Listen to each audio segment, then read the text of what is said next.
The leader of the rebel group JAYSH al-Islam has been killed in Syria. Zahran ALOUSH died in an airstrike which targeted his group's headquarters in Damascus. The JAYSH al-Islam group is the largest in the rebel-held suburbs of Damascus, with thousands of fighters.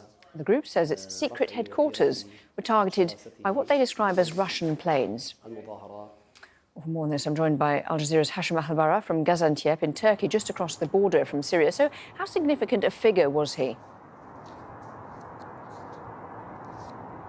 Lauren, Zahran ALOUSH was the most powerful opposition military commander in Damascus. He has an army of more than 20,000 well-trained, well-equipped fighters operating in areas like AL-GHOUTA and basically the eastern outskirts of the capital, Damascus. He was always seen as the immediate threat to President Bashar al-Assad. His fighters could easily fire rockets targeting areas not far from the presidential palace in Damascus. And his main task was basically to wait for the moment when the opposition launches a massive military operation, the government collapses.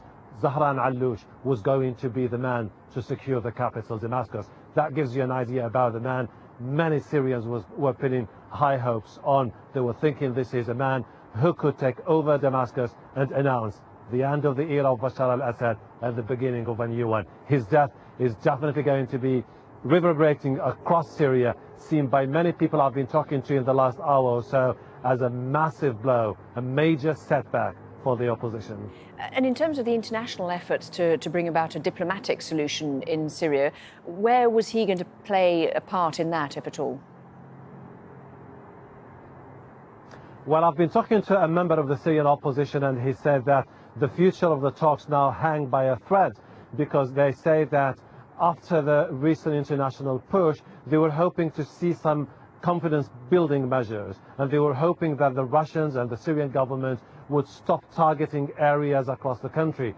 Now they have seen an intensification of the airstrikes, and particularly today the killing of a top military commander is seen by many Syrian opposition members as a sign that Russia and Syrian government are not really genuine about peace talks. It's going to be extremely difficult for the Syrian opposition to convince military commanders across the country in areas like Damascus, Idlib and Aleppo to join the political talks, because they would say, look, Zahran ALOUSH is someone who stood at the bulwark against expansion of ISIL and the Al-Qaeda affiliated group Nusra Front in the areas close to Damascus. Zahran ALOUSH was instrumental in convincing many factions to join political talks with the government under the aegis of the international community and the United Nations.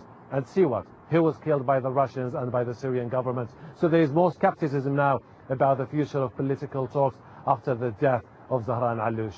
Ahelbarra, thank you very much indeed for that analysis there, live from GAZIANTEP.